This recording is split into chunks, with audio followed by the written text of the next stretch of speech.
Hello everyone, कैसे हो आप सब लोग। कल के वीडियो में हमने बात करी थी डायलिसिस क्या होता है, डायलिसिस टेक्नीशियन कौन होता है, कौन इस कोर्स को कर सकता है। आज के वीडियो में हम बात करेंगे कि dialysis technician other paramedical courses से कैसे डिफरेंट है। ठीक है, तो कैसे डिफरेंस है वो अदर पैरामेडिकल कोर्सेज से, इस बारे में अपन बात करेंगे। तो पैरामेडिकल जो साइंस है वो बहुत सारे कोर्सेज करवाती है। Paramedical science include several health care support. उसके अंदर dialysis is the one of the fastest growing specialisation.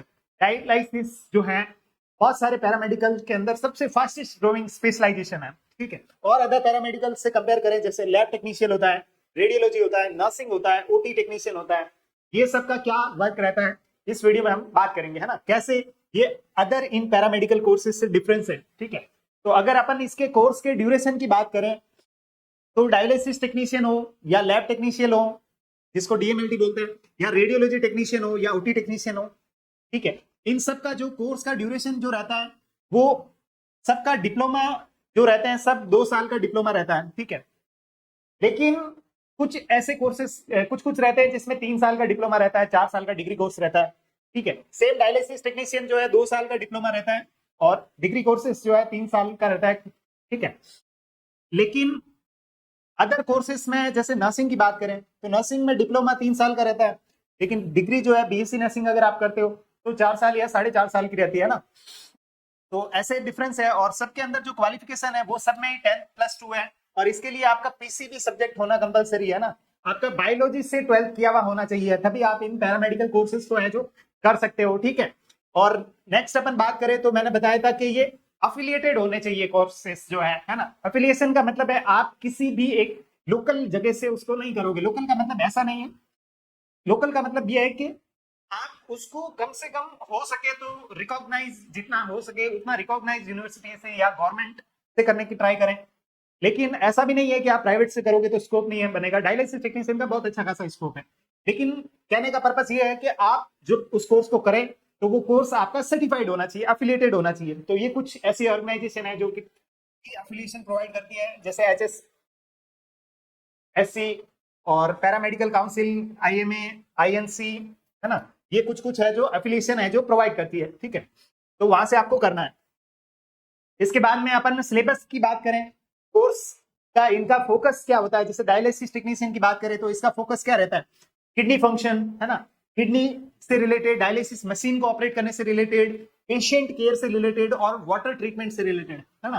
भाई डायलिसिस टेक्नीशियन का मेन काम क्या है, उसको डायलिसिस जो मशीन है वो उसको ऑपरेट करनी आनी चाहिए, वो उसका मेन काम रहता है। किडनी के जो फंक्शन है उसके बारे में उसको पता होना चाहिए, है ना, कैसे किडनी वर्क करती है या फिर मशीन कैसे वर्क करती है जो डायलिसिस मशीन है ना। पेशेंट केयर कैसे करोगे, कैसे मॉनिटर करना है, कैसे ऑब्जर्वेशन करना है, ये सब रोल किसका होता है, डायलिसिस का होता है। डायलिसिस के रोल की अपन ने बात करी थी कि प्रिपेरेटरी फेज होता है, उसमें ड्यूरिंग डायलिसिस कुछ रेस्पॉन्सिबिलिटी होती है हमारी, पोस्ट डायलिसिस कुछ रेस्पॉन्सिबिलिटी होती है।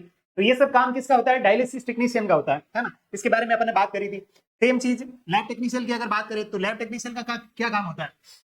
लैब टेक्नीशियन का काम लैब के लिए सैंपल कलेक्ट करना, जैसे ब्लड लेगा, ब्लड सैंपल कलेक्ट करेगा, यूरिन सैंपल कलेक्ट करना, मतलब ये जितने भी टाइप की सैंपलिंग होती है ना, ये सब सैंपलिंग कलेक्ट करने का काम, और उस सैंपल को कलेक्ट करके बाद में उनका स्क्रीनिंग करना, टेस्ट लगाना, और उसके बाद में एक रिपोर्ट तैयार करना और डॉक्टर्स को या पेशेंट को रिपोर्ट देना, ये काम किसका होता है, तो ये लैब टेक्नीशियन का काम रहता है। ठीक है, उसके बाद में नेक्स्ट अपन बात करते हैं रेडियोलॉजी की। तो रेडियोलॉजी का क्या काम होता है, जैसे एक्सरे करना, MRI, CT scan, radiation safety provide करना, ये सब काम किसका रहता है।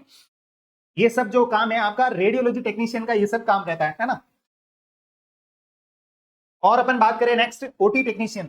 ओटी टेक्नीशियन का क्या काम रहता है, तो जितने भी सर्जिकल इंस्ट्रूमेंट है उनको हैंडलिंग करना, स्टेलाइजेशन करना, ओटी को सेटअप करना। जैसे अपन डायलिसिस की बात कर रहे थे, जैसे उसमें भी प्री, ड्यूरिंग और पोस्ट होता है, सेम ओटी टेक्नीशियन में भी ये है कि अगर ओटी में अपने को कोई केस कराना है तो केस अगर अपन कराएंगे तो उसके पेशेंट को ओटी में लेने से पहले अपने को प्रिपरेशन कुछ करनी रहेगी, है ना।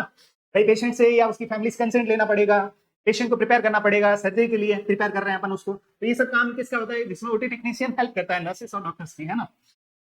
और इंस्ट्रूमेंट अरेंज करना, और इंस्ट्रूमेंट जो स्टेलाइज होने चाहिए, है ना। स्टेलाइज का मतलब बिल्कुल एकदम नए जैसे होने चाहिए या नया ही होना चाहिए, है ना। मतलब कोई भी तरीके का उसमें इन्फेक्शन लगा हुआ होना चाहिए, मतलब उसको वापस से रीयूज में लाने के लिए उसको स्टेलाइज करना इंस्ट्रूमेंट को जरूरी होता है। ये चीज मैंने आपको बताई थी पहले। उसके बाद नर्सिंग की बात करें तो नर्सिंग का मेन काम क्या होता है, जनरल मेडिसिन देना, कम्युनिटी हेल्थ नर्स की तरह वर्क करना, पेशेंट केयर प्रोवाइड करना। नर्स का मेन काम है bed side patient care provide करना, है ना, और मेडिकेशन देना, ये नर्स का मेन काम रहता है, ठीक है।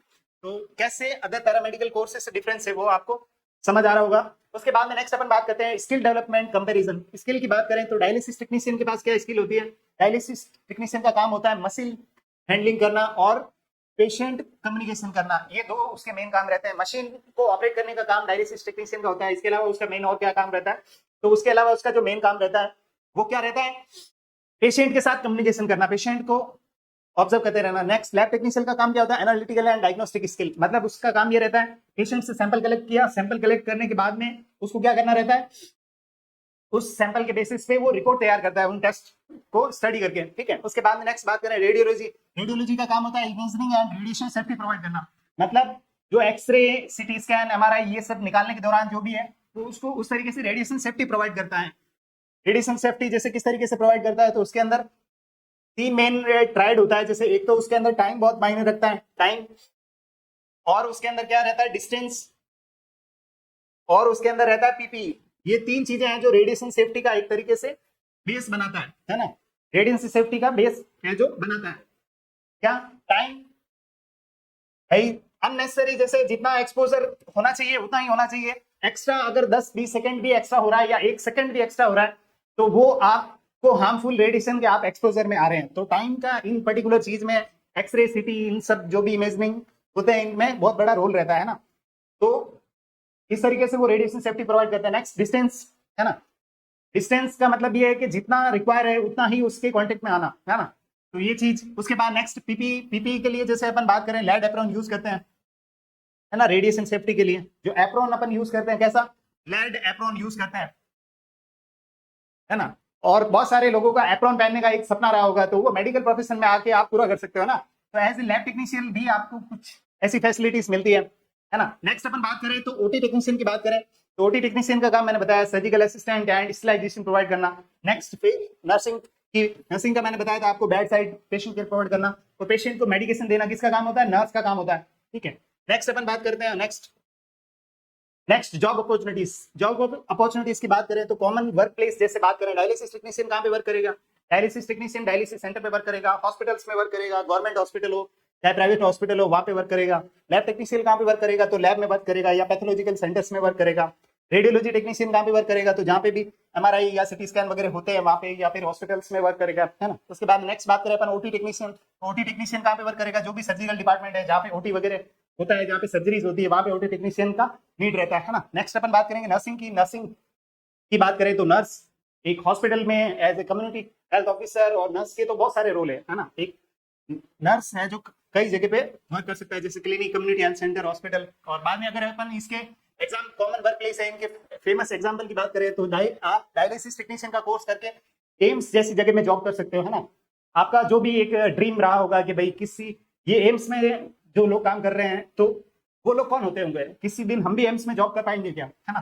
तो अगर आपका भी ऐसा कोई ड्रीम है कि एम्स में हम जॉब करें तो आप एज ए डायलिसिस टेक्नीशियन आप एम्स तक में जॉब कर सकते हो। और भी जो फेमस हॉस्पिटल होते हैं जैसे अपोलो, नेफ्रोप्लस, वहां पे आप जॉब कर सकते हो। जैसे लैब टेक्नीशियन की बात करें तो कुछ कुछ एग्जाम्पल इसके, थायरोकेयर, लालपेथ लैब, और यहाँ पे भी रेडियोलॉजी में Fortis hospital, max health care hospital, OT के लिए मैदांता गवर्नमेंट हॉस्पिटल, है ना। तो ये सारे किसके जॉब अपॉर्चुनिटीज के लिए, हॉस्पिटल्स के एग्जाम्पल। उसके बाद में नेक्स्ट बात करें अपन सैलरी कंपेरिजन कि भाई ये सब तो ठीक है, पैसे कितने मिलेंगे, है ना, घूम फिर के अपने को पैसे का इंपॉर्टेंस तो पता ही है। तो पैसे की अगर अपन बात करें सैलरी कंपैरिजन की, तो एज ए डायलिसिस टेक्नीशियन ये सारी जो सैलरी मैंने यहाँ पे लिखी है ये आपको एज ए फ्रेशर आप एक्सपेक्टेड रख सकते हो। एज ए फ्रेशर आपको इतना सैलरी तक मिल सकता है आराम से, ठीक है। डायलिसिस टेक्नीशियन को 18,000 से 25,000 रुपए की नौकरी आराम से मिल सकती है इस कोर्स को करने के बाद। जस्ट एक छोटा सा 2 साल का डिप्लोमा किया या फिर छोटा मोटा सर्टिफिकेशन कोर्स किया और उसके बाद आप इतना पैसा अर्न कर सकते हो। लैब टेक्नीशियन में 15,000 से 22,000, सेम रेडियोलॉजी टेक्नीशियन में 20,000 से 30,000, ओटी टेक्नीशियन 18,000 से 25,000, नर्सिंग में 20 से 30,000, है ना। और आप एक्सपीरियंस जैसे जैसे आपका गेन होता जाएगा वैसे वैसे आपका सैलरी जो डिमांड है वो आप बढ़ा सकते हो कि भाई मैं इतने सैलरी में वर्क करूंगा, है ना। तो एक्सपीरियंस के हिसाब से 35 to 60,000 तक सैलरी पर आप जा सकते हो ना। मतलब आपने जस्ट 2 साल का डिप्लोमा किया, 18,000 की जॉब लगी, उसके बाद 2-3 साल में आप 60,000 पर मंथ पे पहुंच सकते हो, है ना। तो काफी बड़ी अपॉर्चुनिटी है। और सेम चीज इसमें अदर में भी काफी सैलरी ग्रोथ है जो अदर कोर्सेज में भी देखने को मिलती है ना। नेक्स्ट अपन बात करें फ्यूचर ग्रोथ एंड डिमांड। ये डायलिसिस का नेक्स्ट फ्यूचर में क्या स्कोप है, तो फ्यूचर में अगर इसकी ग्रोथ की बात करें तो क्रोनिक डिजीजेज है जो 10 से 15% एनुअली इंक्रीज हो रही है ना। अगर हर साल 10 से 15% जो क्रोनिक डिजीज इंक्रीज हो रही है, इसका मतलब अच्छा खासा स्कोप है, ठीक है। नेक्स्ट अपन बात करें government national dialysis programme, NDP जो है गवर्नमेंट नेशनल डायलिसिस प्रोग्राम, जो नेशनल डायलिसिस प्रोग्राम है वो बहुत सारे प्रोग्राम है जो एनएचएम के द्वारा अलग अलग डिस्ट्रिक्ट में रन किए जा रहे हैं। नेशनल डायलिसिस प्रोग्राम, एनएचएम क्या, नेशनल हेल्थ मिशन, बहुत सारे ऐसे डायलिसिस प्रोग्राम है जो अलग अलग डिस्ट्रिक्ट में है जो रन कर रही है ना। इसके अलावा और भी प्राइवेट, अगर आप गवर्नमेंट नहीं भी लगते हो तो एक स्किल बेस्ड जॉब को करके आपको एक अच्छी रेप्यूटेड जगह पे आराम से डायलिसिस टेक्नीशियन की जॉब मिल जाती है ना। नेक्स्ट जैसे नेप्रोप्लस, अपेक्स, ये कुछ हॉस्पिटल है, ठीक है। Next stable career compare to the short term diagnostic role, है ना, छोटा मोटा कोर्स करके आप आराम से अच्छी जगह पे लग सकते हो। उसके बाद नेक्स्ट अपन बात करें प्रोज एंड कॉन्स क्या है इसके, है ना, क्या फायदे और नुकसान है इस कोर्स को करने के, ठीक है। अगर उसकी बात करें तो dialysis technician, study demand, patient care, machine expertise, ये इसके प्रोज है। और अगर कॉन्स की बात करें तो क्या है कि ये थोड़ा सा फिजिकली डिमांडिंग है ना। भाई फायदे इसके खूब सारे हैं, लेकिन भाई फायदे क्या है कि भाई एक तो आपको इसका डिमांड ज्यादा है, मशीन का एक्सपर्ट बन जाओगे, लेकिन ये कि फिजिकली डिमांडिंग है तो आपको हमेशा अटेंटिव रहना पड़ेगा। भाई पेशेंट है, पेशेंट को ऑब्जर्व करना है और एकदम अटेंटिव रहना पड़ेगा। हालांकि आज के टाइम पे कौन सी जॉब अटेंटिव नहीं है, आपको सारी जॉब में अटेंटिव तो रहना ही पड़ता है ना। फिजिकल प्रेजेंस तो आपकी मस्ट रहती है, तो इसमें कोई बुरी बात नहीं है, ये तो होना ही चाहिए। लैब टेक्नीशियन के बाद में नेक्स्ट इंडोर वर्क कर सकते हो आप, स्टेबल आवर्स है, इसमें लेस पेशेंट इंटरेक्शन है। डायलिसिस टेक्नीशियन में क्या, पेशेंट के साथ इंटरेक्शन थोड़ा सा ज्यादा है ना, इसलिए आपको अटेंटिव रहना पड़ता है। लैब टेक्नीशियन का काम क्या है, इंडोर वर्क है ना, बिल्डिंग में ही वर्क करना है, क्योंकि लोग आएंगे आके आपको सैंपल खुद सेल्फ देंगे। बहुत कम ऐसा होता है कि कलेक्शन सेंटर होते हैं जहाँ पे जाते हैं लोग, बाहर घर जाके सैंपल लेते हैं ना, ये भी आप कर सकते हो, लेकिन मोस्टली क्या इंडोर वर्क ही रहता है और वर्किंग आवर भी फिक्स रहते हैं, तो इसमें पेशेंट इंटरेक्शन ज्यादा होता नहीं है, मतलब जस्ट सैंपल ले लिया बस बात खत्म हो गई। रेडियोलॉजी टेक्नीशियन, सैलरी पोटेंशियल इसमें ज्यादा रहता है, लेकिन रेडिएशन का एक्सपोजर का रिस्क है जो हाई रहता है ना। सैलरी अच्छी है लेकिन रेडिएशन एक्सपोजर का रिस्क है जो ज्यादा है। ओटी टेक्नीशियन की बात करें, ओटी टेक्नीशियन सर्जिकल एक्सपर्टाइज होता है, लेकिन स्ट्रेसफुल एनवायरमेंट रहता है ना, सर्जरी का एक स्ट्रेस उसको रहता है, दिन भर इस तरीके के ब्लड वाले केस देखना है ना, तो एक स्ट्रेसफुल एक कंडीशन रहता है। नेक्स्ट नर्सिंग की बात करें तो ग्लोबल अपॉर्चुनिटी, ग्लोबल लेवल तक पे अपॉर्चुनिटी रहती है, और लेकिन क्या शिफ्टिंग आर लॉन्ग होते हैं और वर्कलोड ज्यादा रहता है, ठीक है। तो thank you so much video को पूरा देखने के लिए। आप लोगों को डायलिसिस कोर्स कैसे अदर कोर्सेज से डिफरेंट है ना, इसके बारे में पता चला। अगर आपको अभी भी कोई क्वेरी रह जाती है डायलिसिस टेक्नीशियन से रिलेटेड तो आप वीडियो में नीचे कमेंट करके पूछ सकते हैं, और आप इसके बारे में और अगर जानकारी चाहिए तो हमारे दिए गए नंबर पे कॉल करके पूछ सकते हैं। Thank you so much.